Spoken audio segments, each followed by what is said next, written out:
the corner of your eye, huddled in the darkest shadows of imagination, it waits. Now is the time to face the fear. Welcome to Horror Lasagna.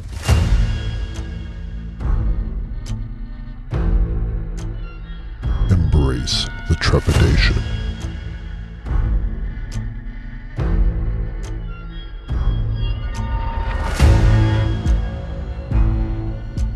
So, Season 2, Episode 2, we are Yes. talking a Western, Bone Tomahawk, and not your father's Western. No, it's really not. Hey, before we get started, by the Yeah. way, I Yeah. have to give a shout out to a special fan. We have a fan. I had a fan approach me in the wilds on the street. So shout out to Jack. And you know who I'm talking about.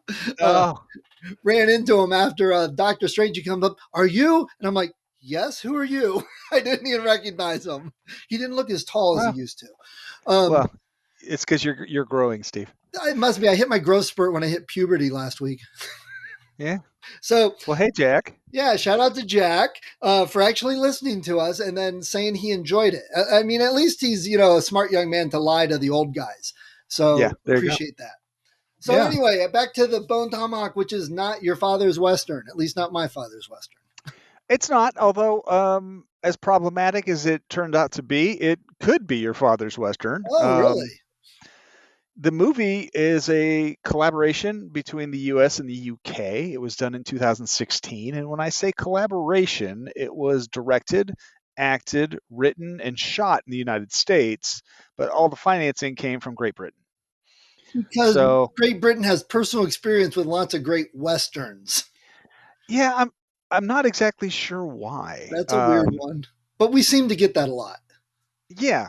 Yeah, and this is it hits that little bizarre niche considered Western horror, and there's very few out there, but a lot of times they tend to be well done films. Yeah, it really was. It had a big name, at least one big name, though. There's several people I recognized.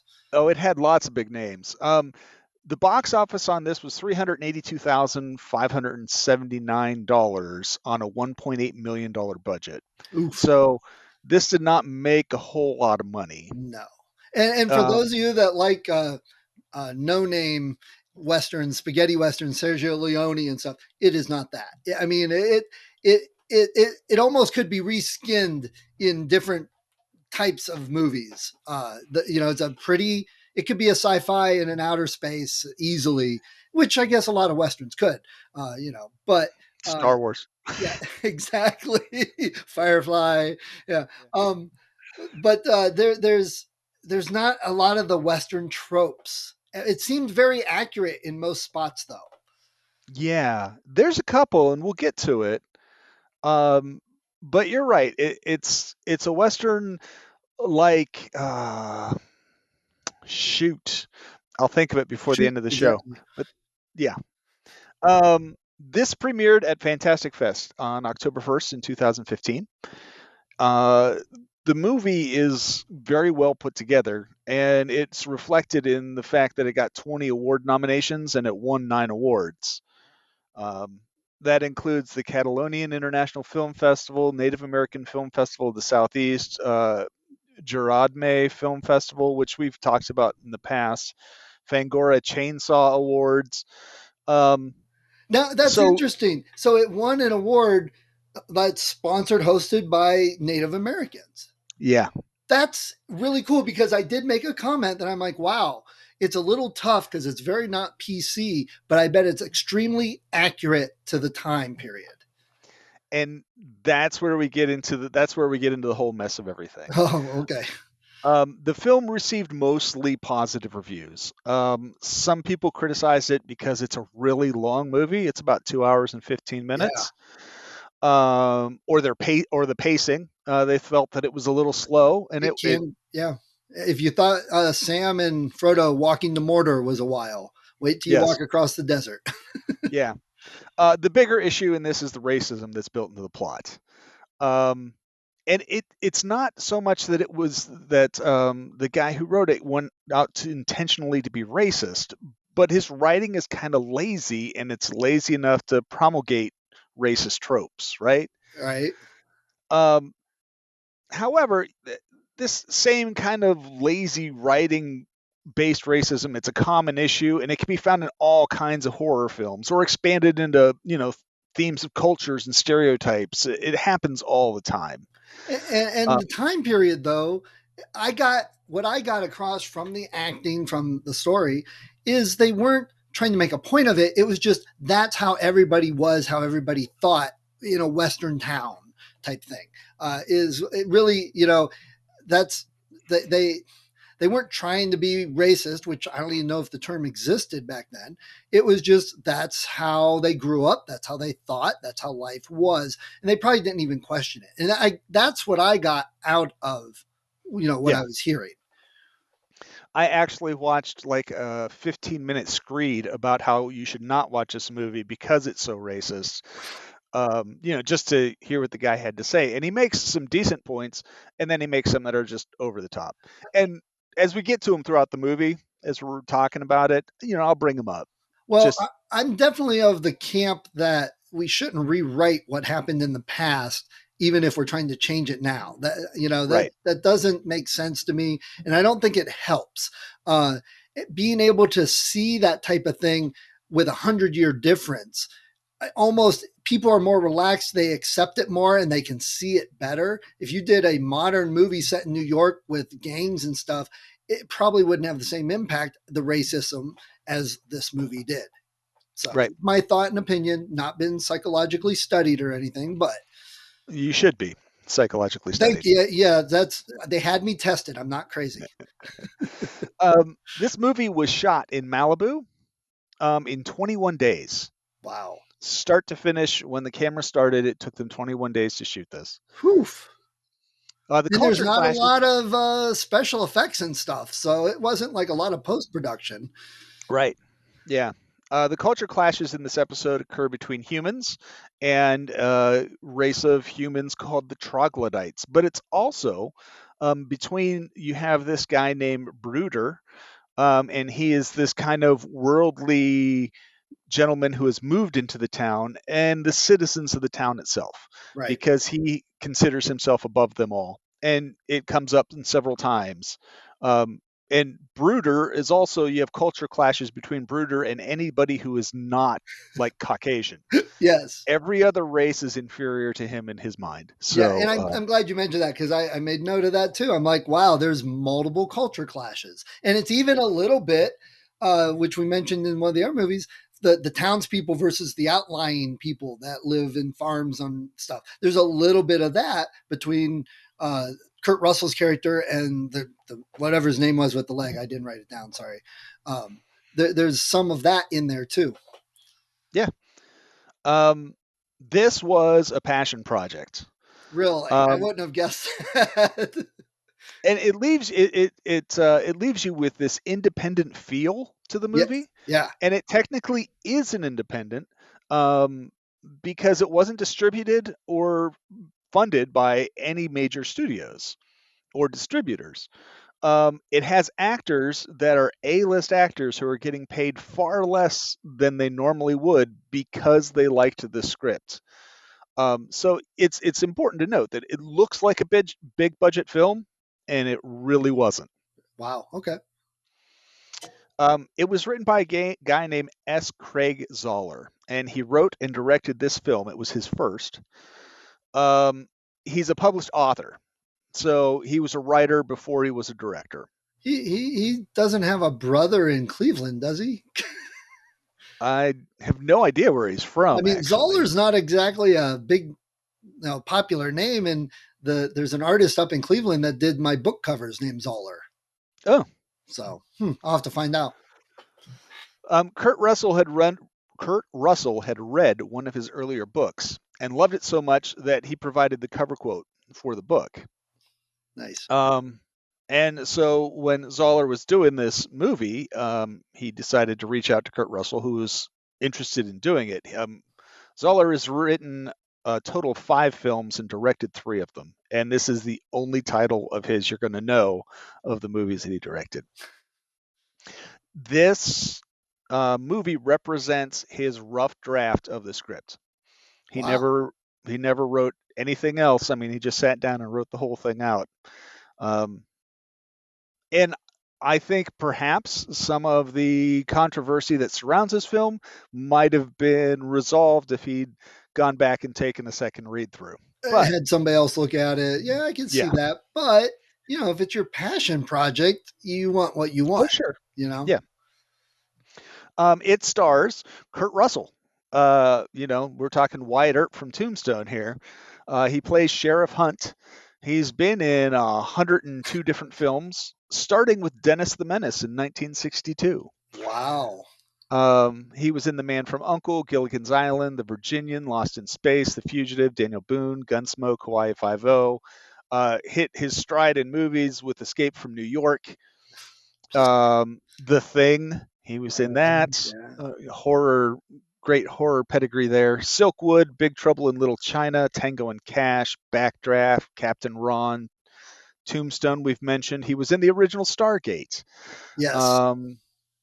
Grindhouse, Furious 7, The Hateful Eight, Yep. Deepwater Horizon, The Fate of the Furious, Guardians of the Galaxy 2, Once Upon a Time in Hollywood, F9, The Fast Chronicles.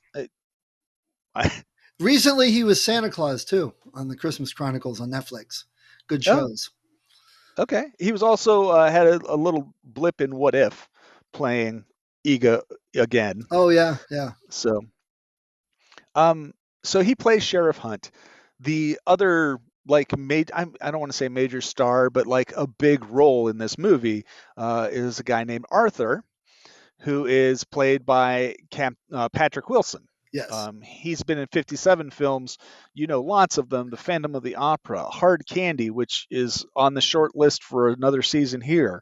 All right. Running with Scissors, Lakeview Terrace, The Watchmen, American Dad, The A-Team, Insidious, Prometheus, The Conjuring. It wasn't until I was making this list that I realized, oh my God, he's the guy from Insidious and the Conjuring series. Yes, there you go. I knew I recognized. I'm like, oh yeah, he's one of those faces that I recognize and can never place. That's it. Oh, yeah. That was it. And of course, Insidious Chapter 2, The Fargo TV, Batman v Superman, The Conjuring 2, Insidious The Last Key, The Nun. He was in Aquaman, the Annabelle film. They're all tied into The Conjuring. Right. He was also in The Tall Grass. Oh yeah, yeah. He's the dad who goes crazy in The Tall Grass. So, spoilers if I know you didn't expect. Well, the whole show's about spoilers, so. Matthew Fox plays Brooder. And he says he enjoyed making this film more than any other film he's been involved with. Nice. He had a great death, so. Yeah, he liked it so much. This is the last project he's worked on up until recently. Oh, wow. So he took a hiatus. He's been in 24 total films. Ones you might know, he was in Wings, he was in Speed Racer, Lost, and World War Z. Okay. So he's been in a few things. Richard Jenkins plays Chicory. He's been in 115 films, including Silverado, Spencer for Hire, Hannah and Her Sisters, The Witches of Eastwick. Richard Jenkins is one of those guys who tends to show up in classier films. Right. Yeah. He's another one I totally recognize, but it's like you're always that side character, Yeah. Yeah. The Indian in the Cupboard, The Manhattan Project, There's Something About Mary, The Mod Squad, Snow Falling on Cedars, Burn After Reading, The Tale of Despero, Eat, Pray, Love. He was in The Cabin in the Woods, so this isn't his first foray in horror. He was one of the main guys controlling the machinery. He was in Jack Reacher, the original movie. White House Down, The Shape of Water, The Last Shift, which is also on a short list for a season here. Nice. Okay. Tying it all together. Yeah. I think the last two we're going to talk about are, again, I'm pretty sure, well, I kind of feel like they were cast to let you know when you started watching this movie what kind of movie it was going to be, just in case you had any doubts. The first was David Arquette, who plays Purvis. Yes. He's been in 145 titles, and I started to list them, and I was like, you know what? He has been in every television show, literally every. He's been in Friends. It's just like anything you can think of, he's been in. So I skipped the TV stuff. Well, like Kurt Russell, you've probably seen him in lots of stuff. Yeah. Buffy the Vampire Slayer was like one of his first movies that he was in. He's the guy from Scream. He was in Ravenous, Never Been Kissed, Muppets from Space. He was in a couple Muppets movies. Well, who Eight-Legged wouldn't want to be in a Freaks. Muppet movie? Oh, yeah. And he's done a lot of WWE stuff, which is really interesting to me because he doesn't look like a big wrestling guy. I'm going to guess he plays some redneck. Could be. The other guy who was definitely a nod into the horror genre was Sid Haig. He plays Buddy. He's been in 150 films. Oh, wow. He premiered on The Untouchables in 1962. Oh, cool. He was on the original Batman television show. He was on the original Star Trek episode. The Man from U.N.C.L.E., his first foray into horror, to my knowledge, as I was researching this, was Spider Baby, which, if you've not seen that gem, it is definitely worth a watch. That sounds great. Gunsmoke, Get Smart, Mission Impossible, Wonder Woman. I didn't even know there was a TV series in 1973 of Wonder Woman. I thought Linda Carter was the first. Nope. Apparently there was one in 1973. He was in that. Wow. Again, this guy's been on every television show ever. And then you get into the modern era where people are going to know him because he's good friends with Rob Zombie. So he was in House of Thousand Corpses, The Devil's Rejects, Lords of Salem, Three from Hell, all of which are Rob Zombie specials. He was in Hatchet 3, call back to last season. Kill Bill 2, Halloween, the 2007 version. So I like how you got to say the year version of those.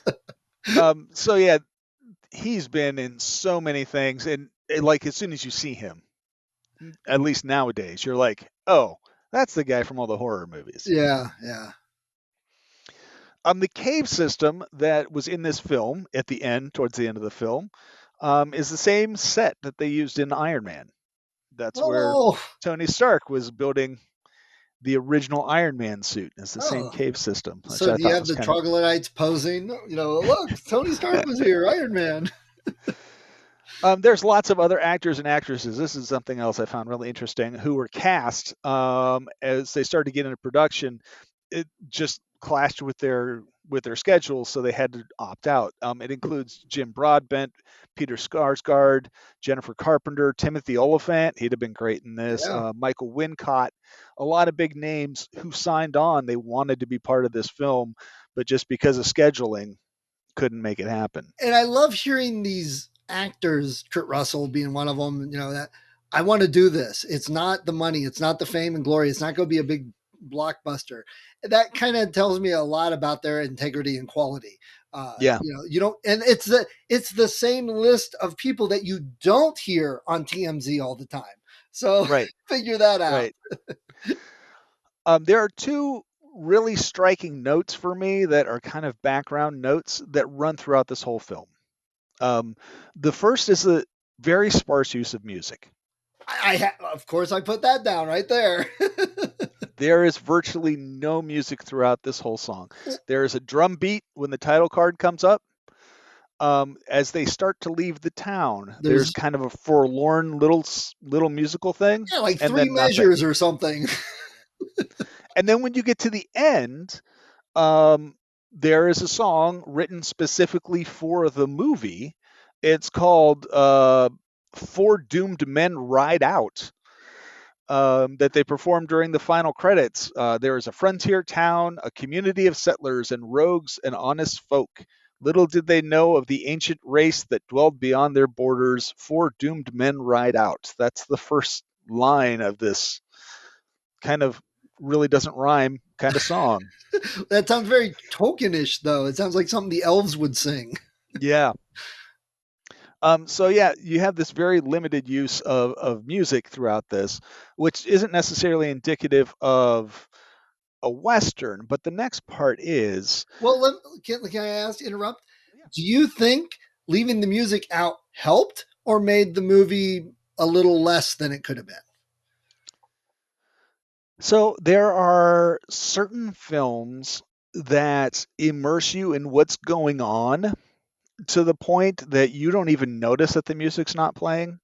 Castaway is a perfect Oh yeah. example of this. I was probably halfway through Castaway when I realized, oh my gosh, the only sounds are the ambient sounds because he's not even talking. Right. Yeah. And that's one of those cases where it really helped. I think with this movie, there were one or two times where I was like, they probably could have used some music there. Right. But for a lot of the time, I didn't even really notice that it wasn't playing. You know what I mean? Right. I kind of agree. I was trying to figure out because there were like the bar scene we'll talk about in a couple minutes. I was like, there seems like it needs a little bit of music that it or something to help push the tension and you know what's going on. I agree. I think arguably you could probably find places to put it in that it would have enhanced that section. Doesn't need a whole John Williams score through the whole movie, but yeah. So anyway, I was just curious on your thoughts on that because I wrote that same thing down. I noticed, of course, but no Oh dogs yeah, got killed that I could see. So the correct. drug lights might have, but we don't know that. No, They I'm sure they like kill Korean pretty night or much anything something. they meet. Anyway, Um, you were gonna say what? the other thing in this happens in westerns a lot. Some of the best westerns, this patois when they speak. Oh yeah, They dress and they look and they act like complete backwoods buffoons, but they speak with a vocabulary and a cadence which is far above the station that you expect. yeah, And this happens. I mean, Clint Eastwood movies were good for this. Um, Tombstone, yeah. a real good example of this, and this movie is the same way. And it starts like right at the beginning of the film. Right. Agreed. Yeah, Um, yeah, And so the movie starts with Purvis, played by David Arquette. He is leaning over somebody with like the dullest knife ever, trying to slice their throat while they're sleeping, as his partner, Buddy, goes through their stuff. And again, that's Sid Haig. So as soon as the movie starts, you have two horror movie veterans on screen. right, And I make a note of this later. For a large chunk of this movie, this is just a Western. right, It's a little gorier than most westerns, and some of the violence, they don't shy away from it, right. but it doesn't really enter into the horror genre until the end. Yes, it had that offbeat feel for a horror, Yeah, but the beginning, I made note that this beginning sequence was a bit comical, and then it went into horror, which is a very horror thing to do. You get that opening that you're a little chuckling, and then suddenly something horrific happens, and you're totally immersed into it. But then they got away from it again. So it yeah, definitely had a weird feel to it for that kind horror. of Shakespeare gravedigger feel. Yeah, actually, that's Yeah. perfect. And there you. I mean, how many westerns were based on Shakespeare anyway? So I guess that fits. Dead Man was the other movie I was thinking about. Quirky western, passion project, big names. Johnny Depp's in the movie. Elevated language and speech. A very, very bizarre film Yeah, to be classified as a western, but it's still a western technically. technically. So, yeah, um, I knew I'd come up with it before the end of the thing. So Purvis is there slicing this guy's throat as Buddy's going through everyone's stuff. They've already killed everybody else. And from their conversations, you can tell they've done this a lot, and they're a good partnership. They work well together. And I love Killing. this because it wasn't like the normal Western where they walk up, all right, give us your money, stick them up. It was while they're sleeping, we're just going to cut their throats. you know? Yeah, it's the logical way to go about it if you're going to Yeah, do it. I loved it. And that's pretty interesting for a David Arquette character to think that big. Yes. And as soon as they start talking, there's that patois. They start speaking. They're talking quickly. They're using high language. They're even talking about important things. While the characters appear to be uneducated individuals, they're debating about how many arteries are in the neck that supply the brain with blood. You got to cut all 17. 16, damn it. Yeah. It turns out Purvis didn't kill one of the victims who attempts to shoot him, Because but he he's didn't saved cut by. all the arteries. That's right. Well, with that dull ass knife, it's not surprising. Yeah. He's saved by Buddy, but the gun goes off, and the sound draws some curious folk on horseback. And if you can say anything about Purvis, he's got good ears because he can hear the horses while they're still a ways out. Yeah. So they decide they're going to head up into the rocks to hide. On the way, they hear this ominous howling sound. And this is kind of almost like soundtrack because this howling sound occurs throughout the film, and they don't really call attention to it necessarily when it happens. Right. Sometimes they do, and sometimes they don't. But if you know, especially if you've already seen it before, every time you hear it, you're like, ooh, that's not a good sound. Right. And this is where I was like, okay, so what exactly is this leading to? Because that sound is an awful lot like the Bigfoot sounds you hear with all the Bigfoot shows and hunters and all that. So, and in a minute, what happens, it was even questionable. Was that a person or was that a Bigfoot? Where is this going? That, and like you said, though, it was one of those, let's not show the monster right away type of things. Things get worse as they continue. They find animal skulls laid out in a decorative formation, culminating in a circle of staves and skulls, human included, attached to these staves. Purvis is concerned, but Buddy isn't. He's like, we're going through, and we're going to go through. You get another one of those whistle howling sounds, and Buddy just opens fire at the rustling grass, only to have it answered by catching an arrow in his neck. And they like to do that a lot. Just a sudden bam, there's an arrow sticking through a person and he falls over. Purvis runs, and this human figure comes out of the bush. It's really just a silhouette. That's all we can see. And he finishes off Buddy with, you're not really sure at this time what it is, but it turns out to be kind of like the jawbone of an ass. They sharpen down one side of it. Purvis takes one shot wildly and then just keeps running. And then the title screen comes up. There's that one drum note, thump. It tells us the name of the film, and then it goes to another title screen, which tells us that we're jumping 11 days into the future. 11 days later. Now, after they jump to 11 days into the future, that card fades out, and you get this picture of a town called Bright Hope. You see a sign that says Bright Hope. You see a tree. You see a building. And it is so quiet. I thought something had happened to my playback. I was like, is this frozen? But it wasn't. It's just a super silent shot. We see Owen Wilson's character sitting on a couch. He's reading a newspaper. His leg is splinted, and he's arguing with his wife Samantha, played by Lily Simmons, over whether he's skulking or not.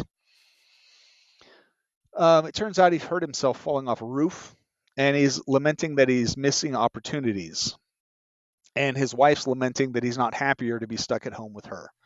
Yeah. It turns out he's a cowboy. He herds horses or cattle from point A to point B, and the cattle drive left without him. He sounded like he's like the foreman, the head guy or something is what it sounded like. So he was not happy. The scene cuts to a dark period of time. It goes from this day where he's hanging out to a dark period of time. We see Purvis at the foot of a tree. He's burying a bag of loot he had from earlier. And there's a building with lit windows in the background. And then there's that howl in the distance. The camera cuts to inside what appears to be a relatively empty saloon. There's a piano player asleep at the piano. Somebody sweeping. The barkeep is lamenting that the beeves have rode out, leaving behind women, children, and dead enders, as he says. That bartender is actually played by Fred Melamed. He plays Clarence. That's the name of the bartender. Again, one of those guys who's been in a million things, classy films. He's been in 113 different movies, including The Manhattan Project, Ishtar, Silk Stockings, Hannah and Her Sisters. And the guy has done voiceover on everything, like NCAA Football 98, the video game, the Multipath of Superman video game, Grand Theft Auto 5, Diablo 3, Fallout 76. He was in WandaVision. So this guy's been around a lot for the bit part that he's playing. So when you say classy movies, you mean interpreted as the type we won't talk about? Yeah, typically, right. Yeah. The highbrow films that we don't see. Too good for us. Yes. In walks Broder. He's wearing a white suit and hat. He's immaculately clean. He gives this kind of cursory look at the African American gentleman who's sweeping, and then he completely ignores him and walks up to the bar. The bartender knows him, serves him a drink, and he goes to pay the pianist to wake up and play some music. So he goes over, and they have this whole discussion about how much it's 3 cents per song or 3 songs for a dime. And he's like, shouldn't it be cheaper? And the piano player's like, no, I get tired after 3 songs. So it's going to cost more. I love that with the piano player, because really it doesn't add a whole lot other than atmosphere, but it was totally different than any other. You always see the piano player with the sleeves. He looks like a card shark in there. They're always happy and play, unless they're a gun to him. And then it's like just trying to play. But this guy was like, yeah, screw you. Give me money. Oh, and then he has a fee, a whiskey fee to even start. You owe him a drink. Early capitalism at its best. Yes, he had a pillow on the piano itself, so he moves the piano pillow, and that's where it costs you a drink to have him play. And Broder's in his white suit, and just as this conversation about the piano was over, a man in a black suit enters. The little symbolism there that we've never seen in Westerns. Right. And then we cut away instantly to the sheriff's office, almost uncomfortably, but so someone walks in, and before you can even recognize who it is, spoiler alert, it's Purvis, the camera jumps right to the sheriff's office. Right. Chicory comes in and asks the sheriff for some of his soup. There's a lot of conversation about what kind of soup it is, and the fact that, that tastes about right, so this is good news. The sheriff gives him some, pours him a drink, and we find out that Chicory is a backup deputy. His wife appears to have passed, and he was on his way back from the cemetery. He saw someone he didn't know at the edge of town. And you're thinking, oh, well, that's a little paranoid. Burying a case and changing his clothes before heading into town. Well, that's not paranoia anymore. That's actual suspicion. So the sheriff and Chicory head over to the Learned Goat to investigate. As they go out, we cut to Arthur and his wife convincing him that it's a good idea for him to be stuck at home because they're just hanging out having sex. Right. Back at the bar, the bartender is pouring Purvis a drink as the sheriff comes in, and the bartender grumbles. He's like, come on, man. It's the only customer I got. But the sheriff proceeds to question Purvis, who claims that his name is Buddy, and he's there to meet someone. And the sheriff calls him his bluff with this beautiful idea. He's like, what day is it? And Purvis can't tell him, and he's like, well, it's an odd thing for you to, be here and trying to meet somebody. I like what you were saying about the classy talk and all that. And Kurt Russell's character is a little offbeat for most sheriffs in Westerns and spaghetti Westerns, especially because that they showed him cooking. They showed him making something, and it wasn't just beans or something. It was corn chowder. Corn chowder. Yeah, and then he's very calm about it, and he uses his smarts. I mean, that type of trickery you don't see a lot in Westerns. That's very brutal, straightforward. This was very much calm, methodical, and you're lying, and so it shows a lot for Kurt Russell's character. It's probably right why he liked the part so much. Yeah. When the sheriff finally confronts him about burying the bag, Purvis decides he's going to take off. He runs into Chicory, who tries to stop him. He knocks Chicory down, and the sheriff's just not having any of it and puts a bullet in his leg, and he immediately falls down to the floor, passed out. Which it turns up later, that's not the first time he's stopped somebody by shooting them through the leg. Yes. it's his signature. He tells Broder to go get Doc Taylor and put some coffee in him if he's liquored.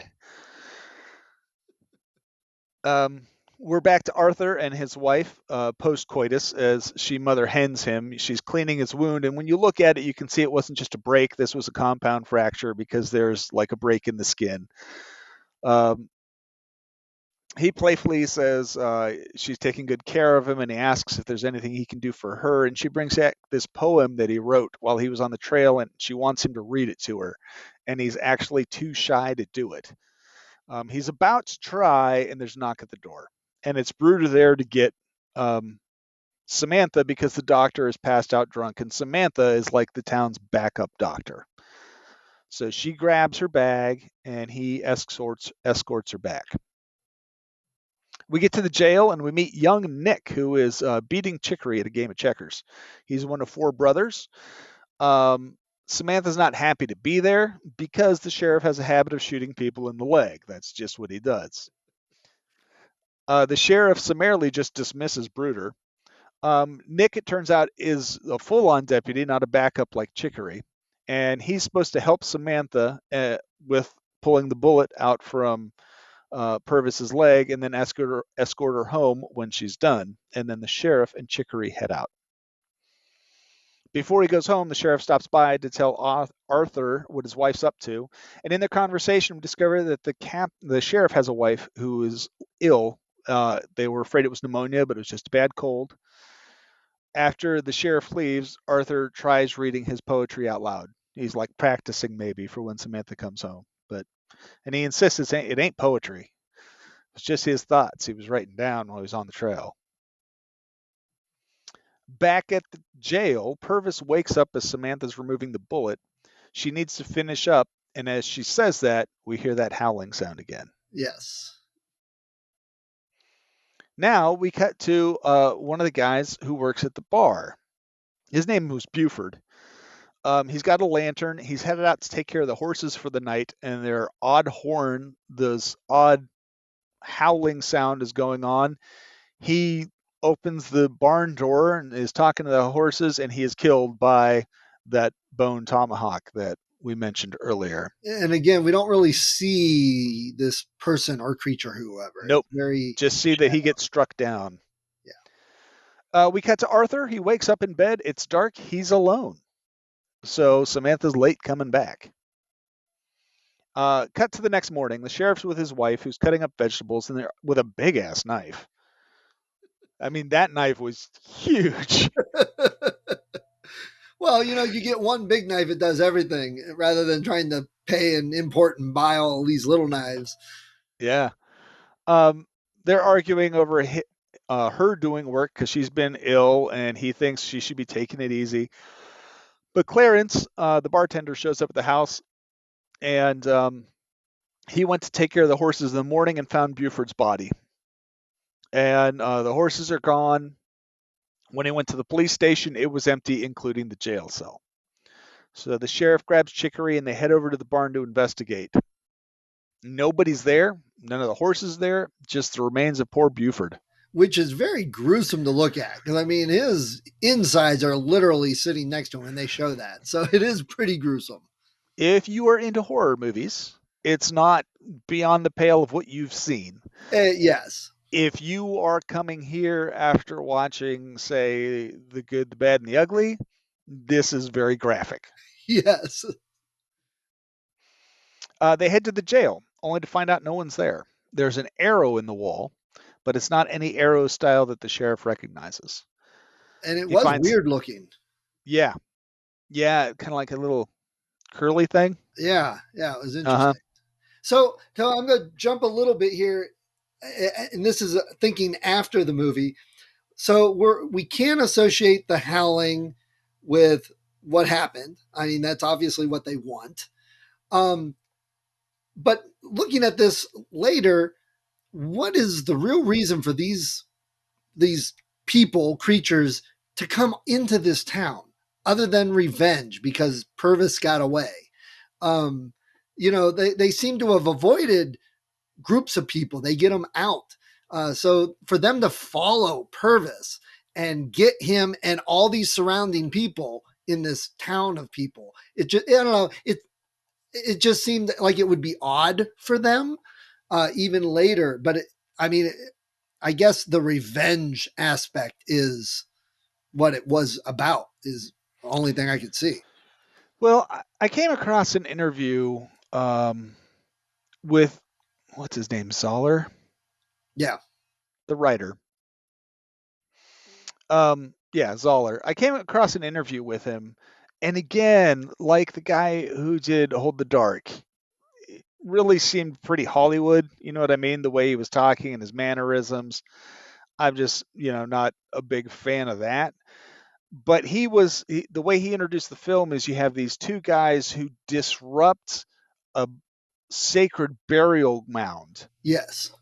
because as Purvis is running away, he knocks one of the stacks of rocks over. Yes. And that is what brought the troglodytes out. And I guess that does make sense. It just seemed it must be very, very strong, their religious convictions for this group, which it seemed like it is, I guess.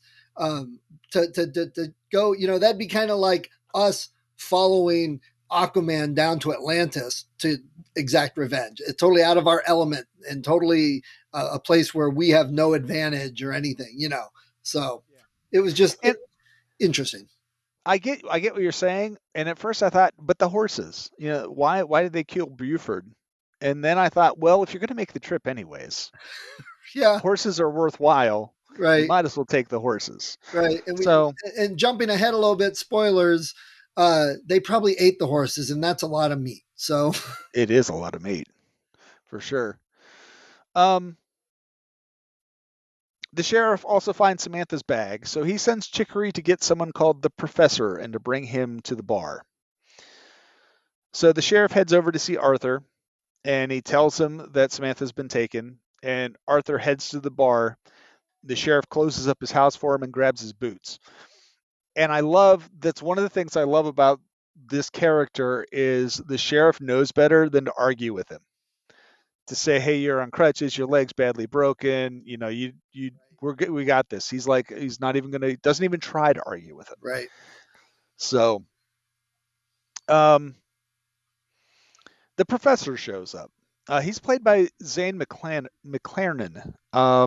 He was in Hawkeye. He was in Doctor Sleep. And I love his role of the sheriff in Reservation Dogs. It's awesome. I mean, he's a great actor, and it's a shame in my mind what little he is in this film. Right. He informs the sheriff that the arrow doesn't belong to a tribe, but to cave dwellers. The professor goes on to say they aren't considered Indians, but troglodytes. They're cannibals. The professor won't go after them. Bruder accuses him of not wanting to go against his own, and he's like, no, it's because you're all going to die. But he will show them where they're at on a map. Which is interesting because of what you said earlier with the racism and stuff, and Bruder considers himself above those lesser beings. Well, here's one that he considers a lesser being that seems smarter than him. And that probably rankled him a lot. And there's another little bit of a culture clash because he's smart and from a different race than Bruder in Bruder's mind, So there's a clash right there. Again, you could probably pick out lots of little things like that throughout this. Yeah, and this is one of the big things that people who don't like this movie complain about with the racism is that if you take the professor out of it, you just have Indians versus cowboys, and the Indians are cannibalistic savages. Right. In an effort to kind of paste over that a little bit, they put an Indian in for 5 minutes who says, oh no, they're bad even to us. And that's what I mean by lazy writing. Yeah, he could have come up with a better way to, distance this. Right. These are not Native Americans. These are something far beyond. Right. I can see that. And this is right where I made the note. Well, this movie isn't very politically correct, but it's probably accurate. Correct. And so I actually did some research on cannibalism in Native American tribes. There were reports that I don't necessarily hold in very high esteem about the Iroquois being cannibalistic, but they were made by like Augustinian monks who were here during colonization, and you know how you can always twist things however you want to justify what you're doing. Yeah. But it must not have been unheard of, because there are actual notes in like the Sioux nations about how cannibalism is a sin. So for them to have rules against it, it must have been Yeah. something that existed. I just don't think it's anything that was prevalent or anything like that at the time. Yeah, and I think there's probably some cases of maybe going on a war hunt against an enemy and then eating parts of them or brain, like eating the buffalo and getting some of their essence or something like that. I Yeah, could see, but I don't know of any specifically. right. So you have four guys. You have Arthur and the sheriff and Broder and Chicory is going. There's this scene where Arthur's packing stuff up and the sheriff's packing up, and Chicory just stops and drops off flowers at his wife's grave, which I thought was kind of touching. Yeah, I love They Chicory throughout the whole thing too. He's Oh he's, yeah, he's almost comic relief, but not quite. It's enough to lighten the mood throughout the movie without making him like a bumbling imbecile. and I think a very accurate portrayal of an older gentleman. Yeah, I mean, all of us as we're getting older, I'd like to think that, I'm going to be out there doing all this stuff. And the truth of the matter is I'm not, because I'm older now and, yeah. my body's taken a bit of a beating just like his. So, It's not the years, it's the miles. yeah. So they ride off. And as they do, that's where the song comes in. Yeah, I made note of it. 3 measures of it, this somber music as they ride off. They stop after a bit, and Bruder helps Arthur off his horse. They rely a lot on Arthur's trail knowledge because he's a cowboy. I mean, that's what he does. But they're at the edge of his trail knowledge because they're right at nobody goes the direction they're headed. So they fill their water skins and head off into this beautiful country. And this is another, like the second big Western trope that we have here: giant, beautiful vistas of the West, and people shot in such a way that you see how big it is Yes. because you have all these people shot small, big backgrounds. They refill their water skins, head off into this beautiful country. They stop for a night, and Bruder's stringing this line with bells on it. And he offends Chicory by indirectly kind of insulting the sheriff by saying that if anybody rings that bell, he'll shoot them dead, and he'll do it before anybody else in the party gets a chance to. Right. So Chicory calls him out, and we see how arrogant he is. He's like, I'm the smartest guy here. I'm the most skilled. I'm the handsomest guy. I am just super awesome. And See, I can relate to him a lot, because I often feel that way. The whole reason that he said he was going along was because they call him out on it as a brag. He says, I've killed more Indians than anyone here. And someone says, is that a brag? Sounds like you're bragging. The sheriff says, sounds like you're bragging. And he's like, it's not a brag. It's just a fact. Right. Bruder is one of the soldiers who fought in the Indian Wars. So he has been out and has killed lots of people. And we found out later just how many people he has. Yeah, he knows.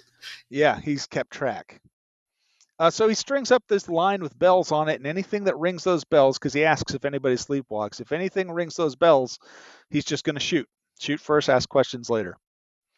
They prepare a meal, and Arthur tries to give a blessing, but he's broken up by the loss of his wife, and he can't get through it. I found it very interesting that he crossed himself, which indicates that Arthur was of Catholic background. Right. Which I don't know how commonplace that was in frontier settlers. Yeah, but maybe they did it on purpose and it helped set them apart or something. Could be. I just, a lot of times when you see things, when religion comes up in movies, especially horror movies, it's always the Catholic Church. Well, that's because it's very visual to see that someone's crossing. So. Yep, it's got a whole lot of visual cues. Yeah. Chicory and the sheriff have this conversation about books and a bath. And at the end of the conversation, Bruder sits up and shoots, and you hear a coyote yelp and run away. So it kind of shows, Bruder might be arrogant, but maybe he's got reason to. Exactly. The next day, we see that Arthur is flagging a bit. They stop for water, and Arthur stops to check his wound. It's really not good. He pours some alcohol on it and changes the bandages, then contemplates taking some opium. The sheriff calls him out on the opium, and he gets pissed off and says he hasn't had any, and then he hands it over to the sheriff to keep him from temptation and apologizes for yelling at Chicory. That night, Chicory checks Arthur's leg, and the topic of amputation comes up. Chicory had amputated legs in the past, I'm assuming Civil War. That night, Chicory, they hear something, and they draw weapons on this guy named Ramiro. He and his friend meekly surrender. They're Mexican, and Bruder shoots them anyways. The sheriff's upset. Guns are pointed at each other. You have this whole Mexican standoff, for lack of a better term.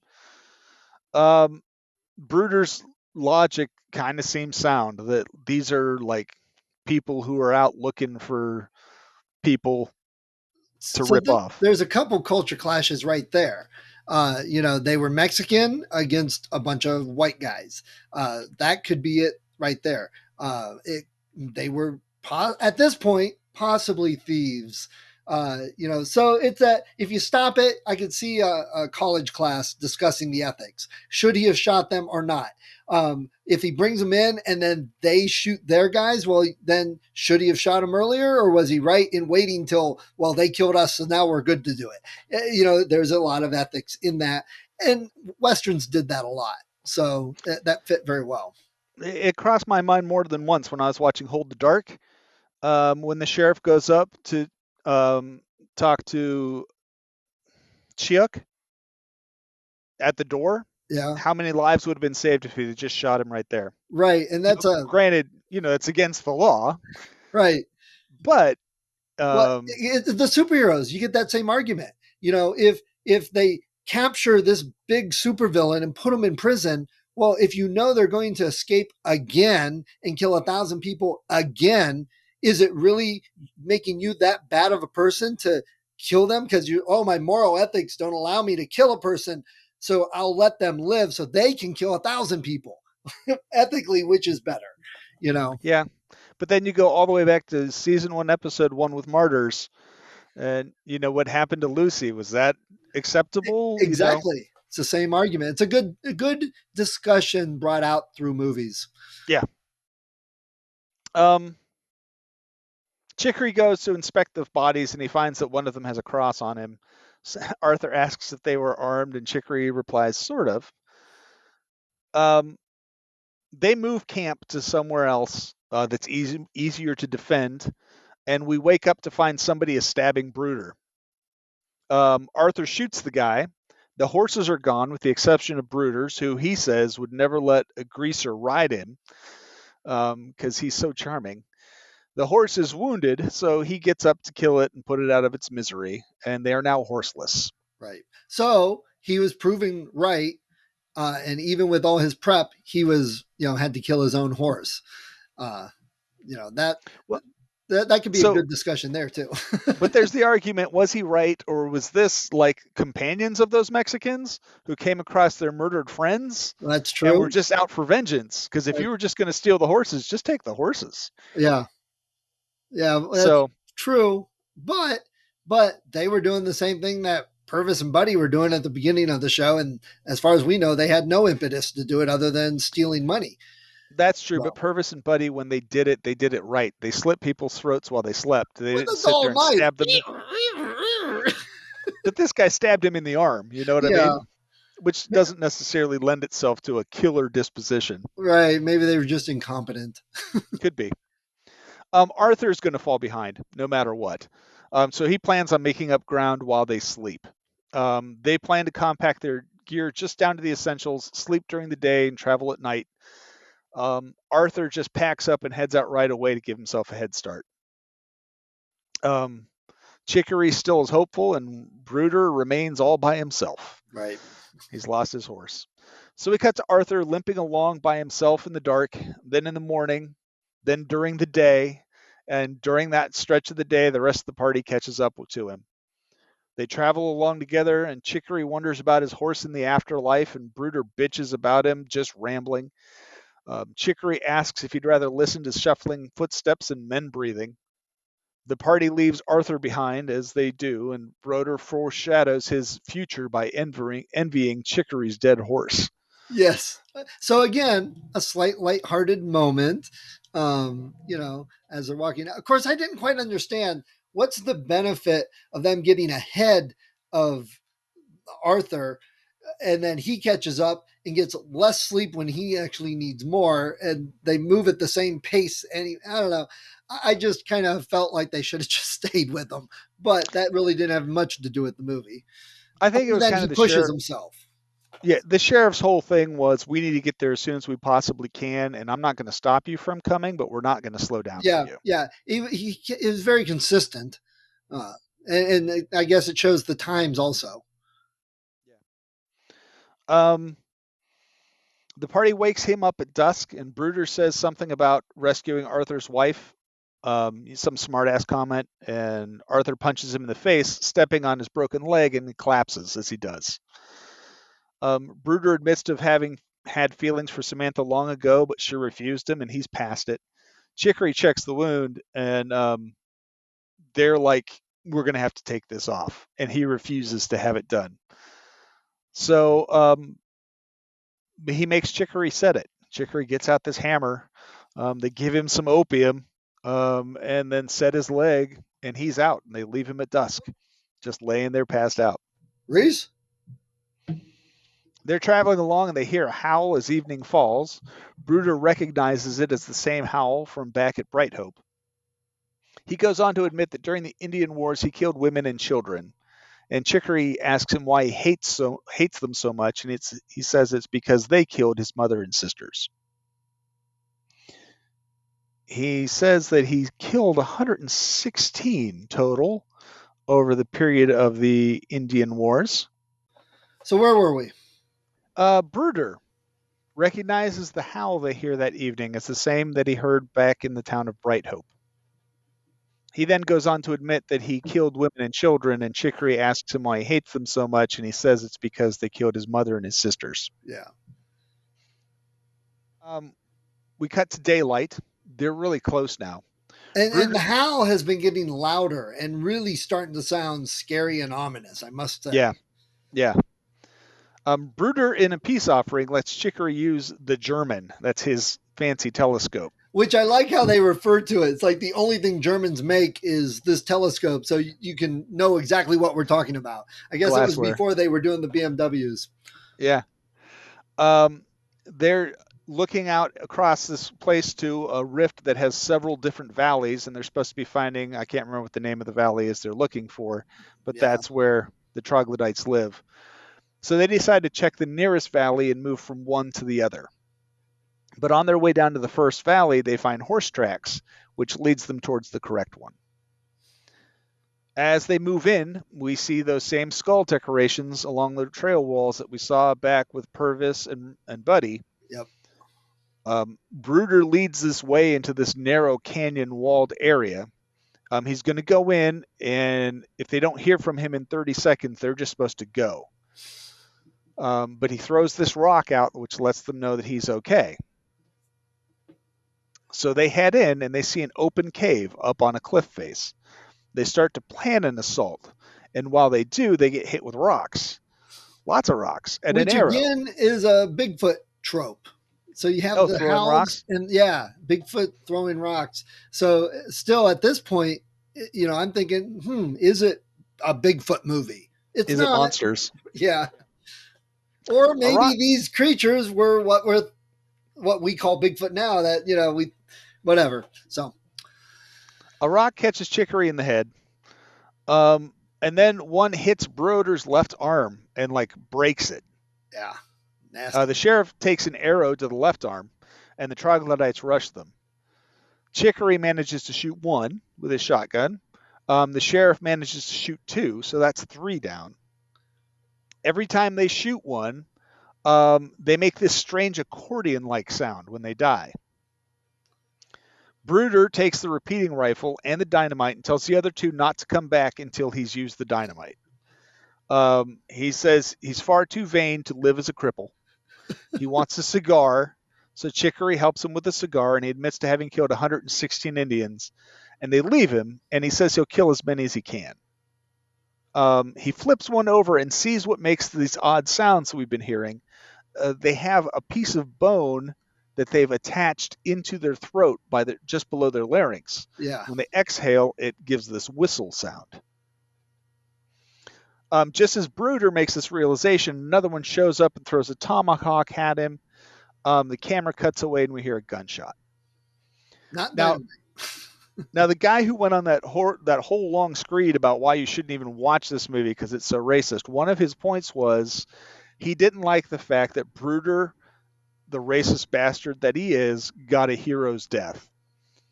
And I thought, well, that's a little ridiculous because that's just his character. That was just his character, and that's just how his character died. I don't know that, Zeller, when he wrote this, was like saying, I agree with this guy and I agree with his stance on other races. I'm going to elevate him to a high place in culture by having him die as a hero. I think it was just, here's this guy and this is the situation he's in. Yeah, true, but I don't necessarily agree either, but you can't dismiss it as like, oh, you can't argue that fact. You could support it, so I'll at least give them that. As the sheriff and Chicory are leaving, Chicory gets hit in the hand with an arrow. The sheriff shoots another guy, and then one jumps out from behind and grabs Chicory, and another one knocks the sheriff to the ground and begins to strangle him. After a brief struggle, the one who knocked out Chicory knocks the sheriff out as well, and they're being drug off. Chicory wakes up briefly to see the one Brooder shot lying dead, and Brooder with a jawbone stuck in his skull. Yeah, that was pretty gruesome. That's some powerful hit there. Yeah, and right here I put, up until this point, this movie could have just been a pretty standard, albeit gory Western film. Yeah. And this is where it kind of, the wheels fall off. At the base of the cliff, one of them throws his head back and yells, which combines with the resonator in his throat to make this odd, eerie howling sound. After two calls, a line is thrown from the cliff, and they're tied around Chicory and the sheriff, who are dragged up the cliff face. The jostling wakes up the sheriff, who comes to in a dark cave just outside of a cage. Samantha and Nick are in the adjacent cage and tells him to get into the cage or the troglodytes will kill him. It turns out Nick's not doing well, and as for Purvis, well, they ate him. And so now we find out that the troglodytes are cannibals. As they're having this conversation, the troglodytes return, and Samantha says, no, not him. And we get a good look at the troglodyte as he comes in. They're covered in white clay coating. They have bones threaded throughout their skin in various places. This one guy has them through his cheeks. They look like mandibles almost. He turns and gives a shriek to another troglodyte comes in, and they drag Nick out. And I liked the covering because they live out in the desert. They're out and about all the time. So that's an animal protection, covering yourself in the mud and protecting yourself. It's early sunscreen. But it gives them a really horrific look. It does. They strip Nick and he wakes up. He goes on to confirm for the sheriff that Purvis was evil and he killed a lot of people. And then he explains that Purvis desecrated the troglodyte burial ground, bringing them into Bright Hope. He then asks the sheriff to send his belongings back to his brothers, and the sheriff tells him that a whole cavalry of deputies are on their way to kill all the troglodytes. Then they proceed to very graphically scalp him and then hold him upside down as they split him in half. Yeah, that was really gruesome. Don't go watching this one with the kids. Or sure date not. night. Yeah. Some time passes, and we see one standing outside Samantha's cage, chewing on what looks like a severed lower leg, I'm assuming belonging to Nick. He paces out, and Chicory asks the sheriff about the posse of deputies coming to the rescue. Is it true? And when he finds out that there really isn't a posse coming to rescue them, he wants to know why the sheriff said it. And he said, if they were doing that to me, it's the only thing I'd want to hear. Samantha then asks about Arthur, and they tell her that he was injured and he was convalescing. Chicory then says they left a trail, and she asks why. And when they say so he could follow, she's like, frontier life is so difficult, not because of the Indians or the elements, but because of the idiots. Which is one of my favorite lines of all time. I love that. Yeah. The sheriff and Chicory end up calculating how many they've killed, and their number's pretty far off. They say 3, but the sheriff shot 3 by himself. Chicory shot 1, and Bruder killed 1. So they've killed 5 by my count. Yeah. They ask Samantha how many are in the clan, and she says 12 males, maybe more, with 2 pregnant, crippled, blind females. And that comment just kind of goes by, and you don't give it a second thought till the end of the movie. Right. The sheriff asks Chicory about the whiskey vial, and whether or not he's got it. And Chicory does, but it has tincture of opium in it. And the sheriff's plan is to use it to poison the troglodytes. Which you gotta love. They just carry around this stuff to help you get knocked out a little bit when your leg needs cut off, but don't take too much because it will kill you. Oh yeah, given we've got stuff like that nowadays, but their measurements aren't exactly accurate. 2 fingers worth. Yeah. We now cut to Arthur. He's asleep. He wakes up with a gasp and sees that his leg's been set, and he slowly makes his way to the valley. He's really struggling. He falls down a slope. He tells his leg it's not going to stop him. He takes some opium. He keeps on going. On the way, he looks down and literally falls asleep on his feet. He hears troglodytes calling, and it wakes him up, and he petitions to God. He's like, "Why? This is why I've been praying to you all these years."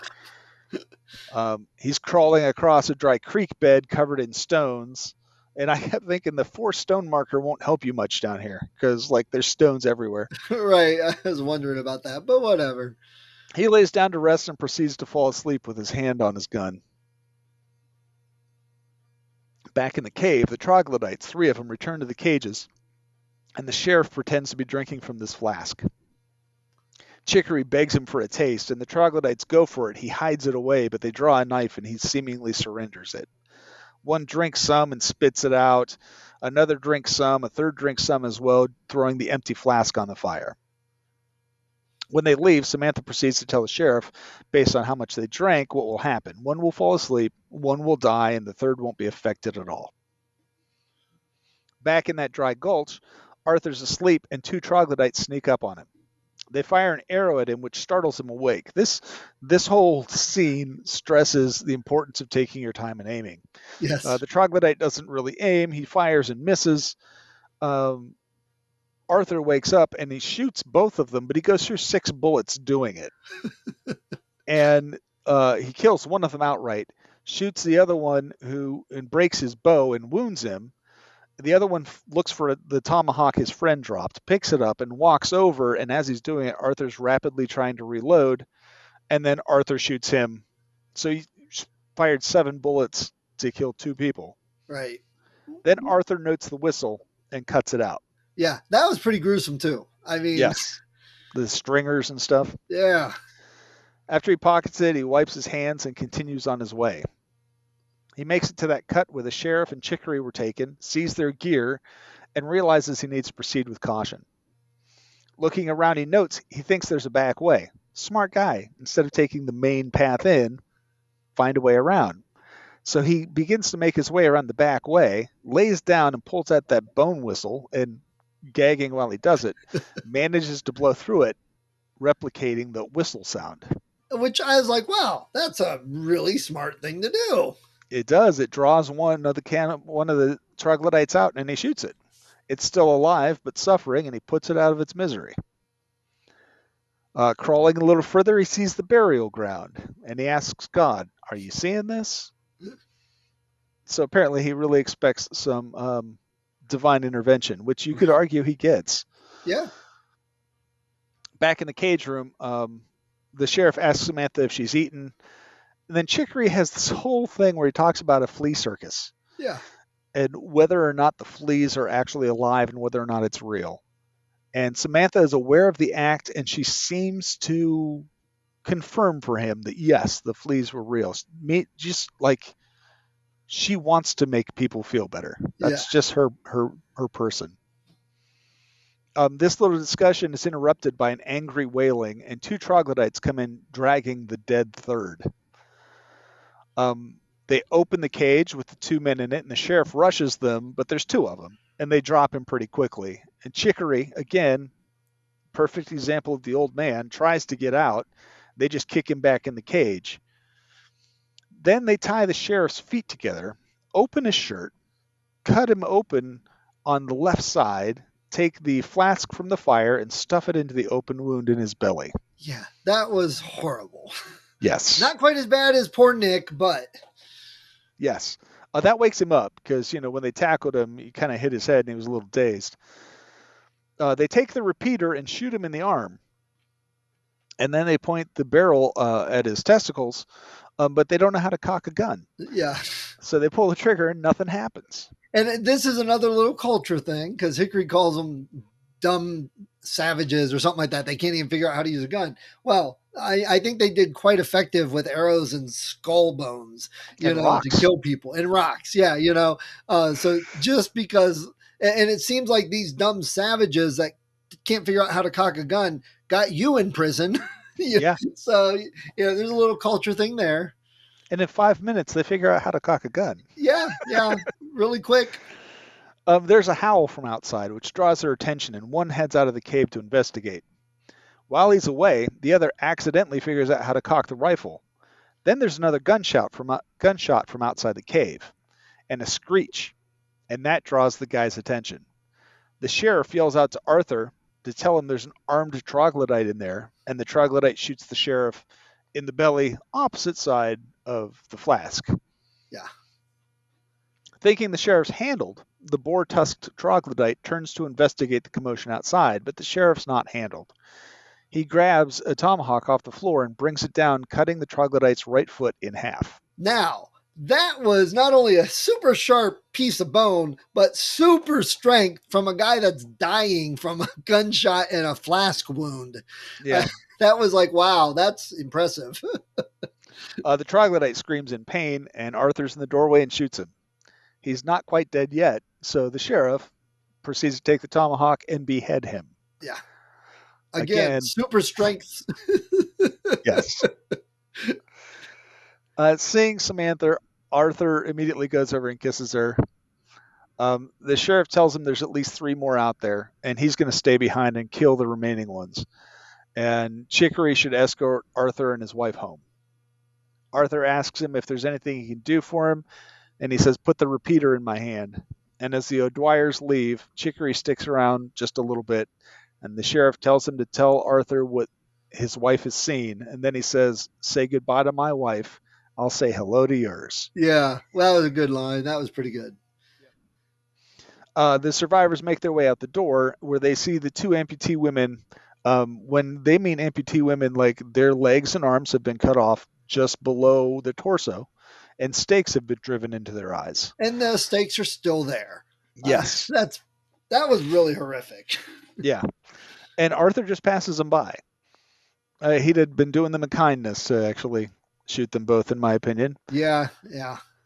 Once he gets outside, he blows on the whistle and no one comes. So then they decide they're going to proceed.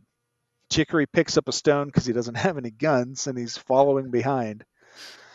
On the way back, Arthur stumbles a bit and Samantha helps him.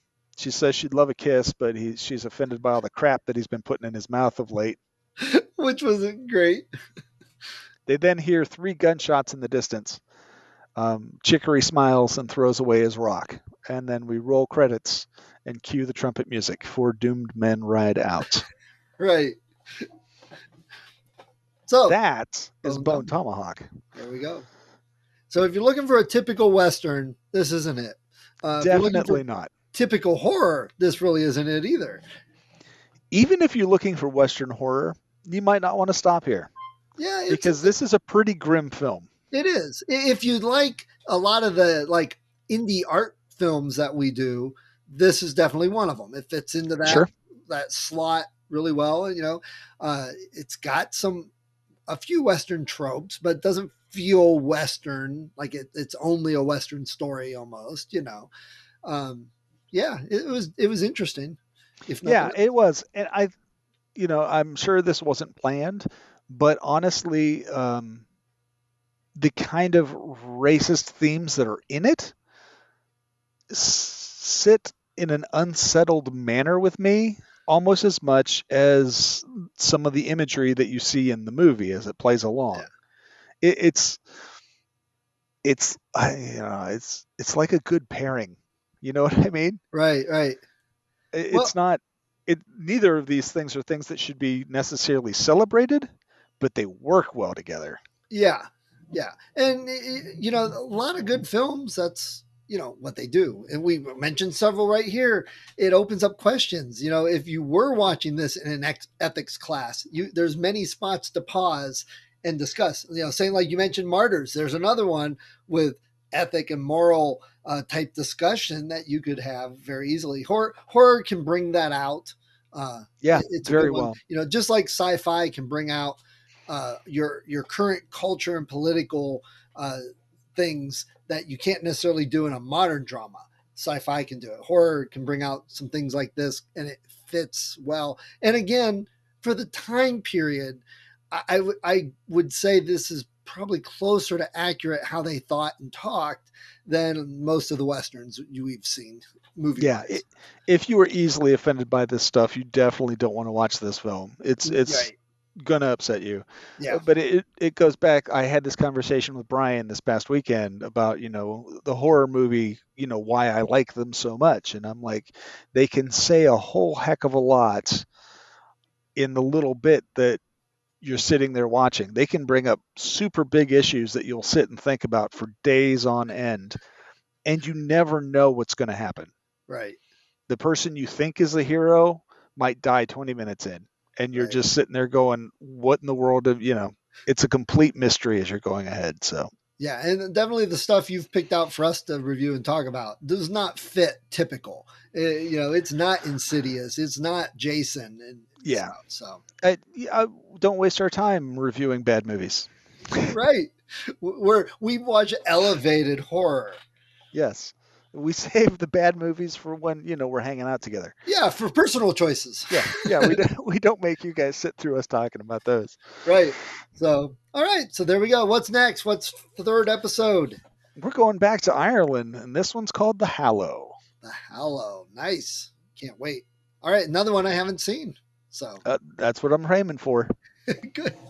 So there we go. Look for The Hallow. And hopefully by the time people are seeing, hearing, watching this one, which if you don't listen on the podcast, there's also YouTube. If you're on YouTube, go check out the podcast. The website has it all.